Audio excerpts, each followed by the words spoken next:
Quel type de contenu peut-on retrouver sur votre appareil ? On a 3 volets distincts. Le premier type de contenu sont les contenus autour des histoires, des contes musicaux, de la poésie. Donc dans un univers toujours assez doux et poétique.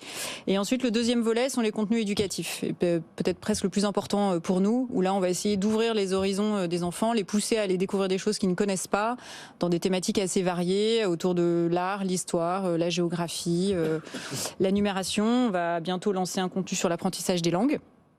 Et le troisième volet sont les contenus plus ludiques où on va inviter l'enfant à jouer et à faire une activité collective avec d'autres enfants. On peut avoir de yoga, on va proposer bientôt aussi de la chorégraphie, on lance des ombres chinoises.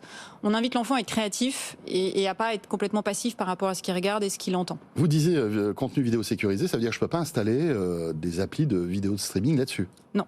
Même si je suis adulte et que pendant que mon enfant dort, j'ai envie de me regarder un épisode de ma série préférée ? Ça marche pas. Non, ça a été vraiment conçu pour l'enfant et uniquement pour lui. C'est-à-dire que si lui le prend et navigue à l'intérieur, il y aura vraiment que du contenu pour lui et rien d'autre.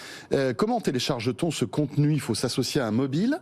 Ou est-ce que finalement, à partir du moment où c'est connecté en Wi-Fi, j'ai une interface et je peux finalement télécharger en projetant en fait le mode d'emploi, quoi. Ouais. Alors quand on reçoit l'appareil, on le connecte à son Wi-Fi via une application. Ouais. Donc on a une application dédiée qui permet d'appairer l'appareil et ensuite on peut acheter du contenu complémentaire sur le site internet et automatiquement, en indiquant une adresse mail qui correspond à un compte et automatiquement.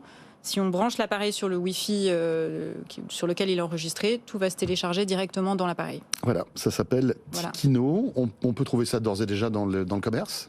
Pour l'instant, sur notre site internet. Très bien. Tikino, donc, j'imagine. T-A-T-I-K-I-N-O. Exactement. Est-ce que vous pouvez prononcer le prénom de notre invité ? Carole. Oui, bravo. Alors là, félicitations. Vous pourriez presque me remplacer. On se connaît un peu, alors c'est plus facile. C'est pour ça. Ouais, c'est pour vous m'avez pas tout dit. Oui, puisque vous êtes tous les deux à Station F, donc vous êtes peut-être voisins et peut-être que vous avez. Mais plus que ça, nous sommes. Non, nous sommes mariés femmes en fait. Voilà, c'est l'information du jour. Non, pas encore. Juste une petite question. Comment ça se passe quand vous travaillez en immersion à Station F ? J'imagine qu'il y a d'autres startups comme ça qui œuvrent pour la tech et les enfants. Je sais pas comment on appelle cette tech d'ailleurs. EdTech. EdTech, ouais. Qui est un mot un peu galvaudé parce que finalement là aussi il y a du ludique dans quelque sorte. Donc, tout à fait. Et donc il y a beaucoup de startups comme les vôtres à Station F ?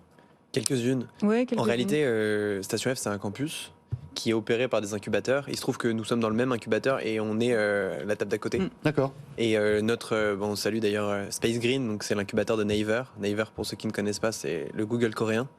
Et